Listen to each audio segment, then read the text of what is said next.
নমস্কার বন্ধুরা, বরাক ক্রিকেট চ্যানেলে আপনাদের স্বাগত। বিশ্বের সবচেয়ে বড় টুর্নামেন্ট আইপিএল শুরু হতে মাঝে মাত্র একদিন বাকি, কিন্তু এবার আইপিএলে মুম্বাই ইন্ডিয়ান্স দলের ড্রেসিং রুমে আলোচনা শুরু হয়ে গিয়েছে ক্যাপ্টেন্সি নিয়ে। এখন সবচেয়ে বড় প্রশ্ন, মুম্বাই ইন্ডিয়ান্স দলে ক্যাপ্টেন কে হবে?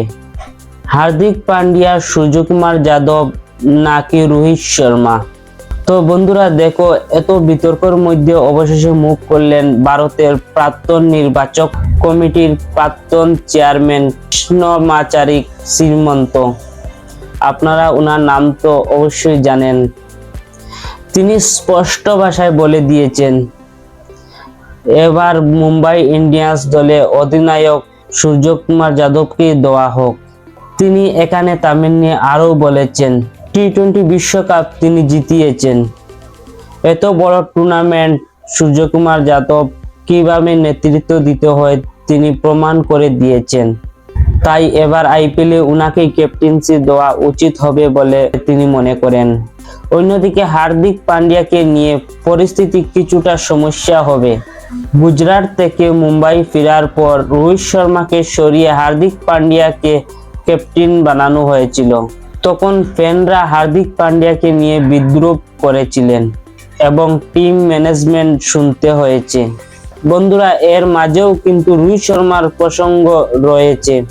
তিনি এখন শুধু ওয়ানডে খেলেন এবং ফিটনেসের দিকে খুবই নজর রাখছেন। বন্ধুরা, 2027 ওয়ানডের বিশ্বকাপের সুযোগ পেতে তিনি এবার আইপিএলে খুব ভালো পারফরমেন্স করার চেষ্টা করছেন। তাই আমি মনে করি তিনি টি-20 ম্যাচে ক্যাপ্টেন্সি আর দায়িত্ব নেবেন না। এদিকে শ্রীকান্ত বলেছেন, মুম্বাই ইন্ডিয়ান্স দলের যদি সমস্যার সমাধান করতে হয় তাহলে হার্দিক পান্ডিয়া নিজেই এসেই বলতে হবে টিমকে, তাহলে মুম্বাই ইন্ডিয়ান্স দলের সমস্যার সমাধান হবে। তো বন্ধুরা, আপনারা কি মনে করেন, এবার মুম্বাই ইন্ডিয়ান্স দলে ক্যাপ্টেন হার্দিক পান্ডিয়া না সূর্যকুমার যাদব? কমেন্ট বক্সে অবশ্যই লিখে জানাবেন। আর কি রকম লাগলো ইনফরমেশন? ভিডিওটি ভালো লাগলে লাইক করবেন আর অবশ্যই চ্যানেলটিকে সাবস্ক্রাইব করে রাখবেন।